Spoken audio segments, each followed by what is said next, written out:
नमस्कार दोस्तों, मैं विकास मंगल यूट्यूब चैनल के माध्यम से आज आपको एक दिव्य वृक्ष जिसको लसोड़ा कहते हैं इसके गुणों से अवगत कराऊंगा। ये प्राय राजस्थान, मध्य प्रदेश, गुजरात इत्यादि सभी जगहों पर पाया जाता है। इसके कई नाम हैं दोस्तों, जैसे इसको हिंदी में लसोड़ा कहते हैं और गुजराती में इसको बड़ा गोंदा, छोटा गोंदा कहते हैं। इसके दो प्रकार के प्रजाति है, तो इसको आप गौर से देख लीजिए। इसके पत्ते इस प्रकार होते हैं, ये देखिए आप, ये चिकने होते हैं इसके पत्ते। और इसकी जो छाल होती है इसके ऊपर ये डॉट डॉट्स देखने को मिलेंगे आपको, ये इस प्रकार से डॉट डॉट्स होते हैं। और अभी जो बरसात का मौसम है इसमें पक रहा है, बिल्कुल पका हुआ है। ये देखिए आप, इसके फलों को देख लीजिए, पक गए हैं इसके फल। ये छोटा गोंदा है दोस्तों। जो बड़ा गोंदा होता है, जो बड़ा लसोड़ा होता है, जिसको मराठी में अपन भोकर भी कहते हैं, उसका फल थोड़ा इससे बड़ा होता है। और इसी की प्रजाति में एक होती है गूंदी। गूंदी अलग चीज़ है इसी के कुल की। ये बड़ा फ़ायदेमंद वृक्ष है दोस्तों। कफ संबंधी विकारों में, गले की खराश में, बहुत सारे रोगों में इसका उपयोग किया जाता है। इसका एक वृक्ष आपको दिखाता हूँ मैं, जो बड़ा है। ये तो नीचे झुका हुआ वृक्ष है, इसको आप एक बार देख लीजिए। ऐसे ये देखिए आप, पूरा भी पकने का मौसम है इसका, तो पूरा पका हुआ है। ये बरसात के मौसम में पूरा पक जाता है। इसका फल जो आप देख रहे हैं दोस्तों, पकने के बाद कुछ मीठा लगता है टेस्ट में। यदि आप इसको खाएंगे तो कुछ मीठा लगेगा और स्वादु होता है। पेट के कीड़ों को निकालने में यह फ़ायदेमंद है। फेफड़े की सफाई करता है ये। फेफड़े के अंदर जो कफ जम जाता है उसको निकालने में बहुत फ़ायदेमंद है दोस्तों। बड़ा दिव्य वृक्ष है। यदि किसी व्यक्ति को निमोनिया की बीमारी हो जाती है, आप जानते हैं सन्नीपात और निमोनिया की बीमारी हो जाए किसी को, तो उसके फलों को क्या करते हैं हम, 9 दाने ले लीजिए इसके पके हुए फलों के। ये जो पके हुए फल हैं इसके 9 दाने ले लीजिए और 9 दाने लेकर के आप इनको 1 पाव यानी 1 गिलास पानी में डाल दीजिए। 1 गिलास पानी में डालने के बाद आप उसको उबालिए। जब वो पानी 1 तिहाई रह जाए, मतलब 1 गिलास का पाव भर का 125 ग्राम का भी आधा रह जाए, यानी 75 ग्राम के लगभग या उससे थोड़ा बहुत कम रह जाए, तो उसमें 3 तोला यानी 30 ग्राम आप घी डालेंगे और 30 ग्राम भी उसमें मिश्री डालेंगे। उसको आप, जिसके गले में कफ चिपका हुआ हो, फेफड़े में कफ चिपका हुआ हो, पेट के अंदर मल चिपका हुआ हो, ठीक है, उस व्यक्ति को दें तो ये सारा कफ उसके मल मार्ग के द्वारा बाहर निकल जाता है दोस्तों। उसको आराम आता है रोगी को। इसके फलों में बहुत अच्छे गुण हैं। यदि किसी को सूखी खांसी हो जाती है या सूखी खांसी के कारण उसको कफ नहीं निकल रहा हो, बड़ी तकलीफ़ हो रही हो, तो उस रोग में इसके फलों का जो है आप क्वाथ बना करके दे सकते हैं। उसको मिटाने में बड़ा फ़ायदेमंद है।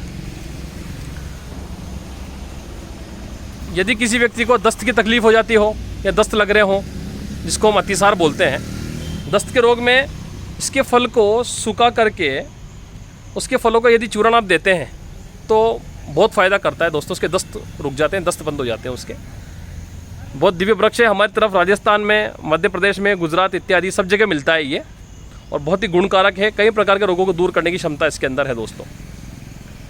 यदि किसी को पेशाब की तकलीफ़ हो रही हो, पेशाब रुक रुक के आता हो, जिसको हम मूत्र कुछ कहते हैं, पथरी में भी कभी कभी तकलीफ़ ऐसी हो जाती है कि पेशाब में जलन होती है, रुक रुक के पेशाब आता है, तो उसमें इसके कच्चे जो फल होते हैं, अभी ये पके हुए हैं, लाल फल हैं इसके, हल्के लालाई लिए हुए, कच्चे फल हरे वर्ण के होते हैं इसके। उन फलों का गूदा मसल के यदि आप उसको पिलाते हैं पानी में, तो उसके पेशाब की जो जलन है वो दूर होती है दोस्तों। यदि किसी का खून गर्म हो गया हो, खून में गर्मी हो गई हो, पित्त बढ़ गया हो, खून की उल्टी हो रही हो, तो उसमें इसके फल का आप क्वाथ बना लीजिए, काढ़ा बना लीजिए और वो पिलाइए, तो बहुत फ़ायदा करता है दोस्तों। वो खून से संबंधित तकलीफ़ है, खून की गर्मी है, जो उल्टी और ये खून की पित्त बढ़ गया है, वो उन सबको दूर करने में बहुत फ़ायदा करता है ये। यदि किसी के बच्चे के पेट में कीड़े हो रहे हों या किसी बड़े आदमी के पेट में कीड़े हो रहे हों, कृमि हो रही हो, तो इसका क्वाथ देने से वो पेट के कीड़े भी निकल जाते हैं। बहुत दिव्य वृक्ष है, सर्वसुलभ है, सब जगह मिलता है। इसका लाभ उठाना चाहिए आप लोगों को। देखिए, एक बीमारी होती है पेशाब से संबंधित सुजाक रोग, जिसमें पेशाब में बड़ी जलन होती है और अपना जो शीशन है, जो लिंग है, उसमें छाले पड़ जाते हैं और बड़ी तकलीफ़ होती है। उस रोग को दूर करने के लिए कुछ नहीं करना। इसके ये पत्ते आप देख रहे हैं, इसके पत्ते जो मैं आपको दिखा रहा हूँ, ये इसके पत्तों को ले लीजिए और पत्ते कम से कम 5-7 ले लीजिए, उनको मसल करके आप चटनी बना लीजिए या बाँट कर चटनी बना लीजिए। चटनी बना करके 1 गिलास पानी में छान के पिलाइए, तो जो उसकी सुजाक की बीमारी है, जो लिंग में छाले पड़ गए हैं, जो पेशाब में जलन हो रही है, उन सब में बहुत लाभ करता है दोस्तों। ये बहुत ज़्यादा लाभदायक है। यदि किसी व्यक्ति के गांठ हो गई है, बद जो हो जाती है, बदन पर गांठ हो जाती है, जो पकने लायक हो रही है या गांठ हो गई है, बैठ नहीं रही है, तो इसके पत्तों को ले लीजिए और इसके पत्तों को थोड़ा सा गाय का घी लगा के गर्म करके उस गांठ पर बांध दीजिए आप। तो जो गांठ है वो बिल्कुल बैठ जाएगी, उसको आराम मिलेगा। यदि कोई घाव हो गया है, मान लीजिए नासूर टाइप का कोई घाव हो गया है, भर नहीं रहा है, तो उसके पत्तों को जला करके आप राख बना लीजिए और उसमें गाय का घी मिलाइए। मिला करके मल्लम की तरह आप उसके घावों पर लगाएंगे तो ये घावों को भरने में बहुत अच्छा काम करता है दोस्तों, बहुत सुंदर काम करता है। दूसरी बात, इसकी जो छाल है, इसकी छाल का हमने ऐसा प्रयोग देखा है दोस्तों, बहुत फ़ायदेमंद हमने इसको पाया है। यदि किसी के मुंह में छाले हो गए हैं तो इसकी छाल को लेकर के इसको क्वाथ बना लीजिए आप, और क्वाथ बना करके उसका कुल्ला करवाएंगे। यदि मुंह से कुल्ला करेगा तो उसके जो छाले हैं, गले की जलन है, वो सब दूर हो जाएगी, उसको बहुत आराम आएगा। बहुत ही ज़्यादा फ़ायदेमंद है दोस्तों। इसका एक प्रयोग हमने देखा, हम जो चूर्ण बनाते हैं काम शक्ति वर्धक, उसमें इसके पके हुए फलों को हम लेते हैं और इसके पके हुए फलों का चूर्ण उस पाउडर में मिलाते हैं। इसका जो फल का चूर्ण है वो वीर्य को गाढ़ा करने में काफ़ी फ़ायदेमंद है। दक्षिण भारत में इत्यादि प्रदेशों में इसके फल का चूर्ण वीर्य पौष्टिक चूर्णों में किया जाता है। बहुत ही ताकतवर है ये और वीर्य को गाढ़ा करता है। एक रोग आपने देखा होगा जिसको हम बोलते हैं विसर्प, जिसको नागिन रोग भी बोल देते हैं हम लोग कि नागिन रोग हो गया है।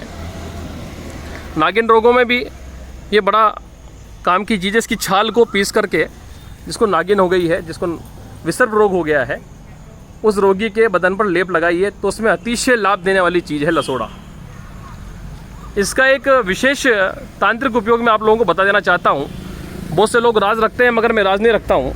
मेरी एक आदत है, जो भी चीज़ है वो क्लियर बता दें तो बढ़िया है।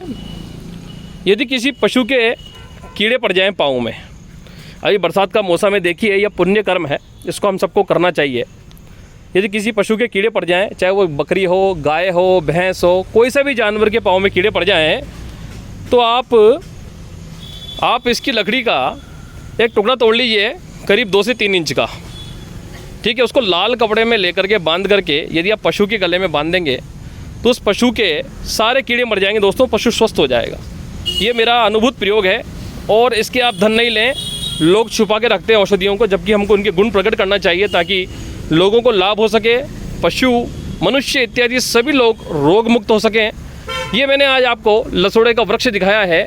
एक बार आप गौर से देख लीजिए, इसके पत्ते इस प्रकार होते हैं ये, और अभी इसका पकने का मौसम है। इसकी छाल को देख लीजिए, इसकी छालों पर इस प्रकार से डॉट होते हैं और इसकी छाल जब बड़ा पेड़ हो जाता है, जैसे आप देखिए, मैं दिखा देता हूँ आपको, इस प्रकार से छाल इसकी हो जाएगी। देखिए ये इस प्रकार की गूसर वर्ण की छाल हो जाती है इसकी।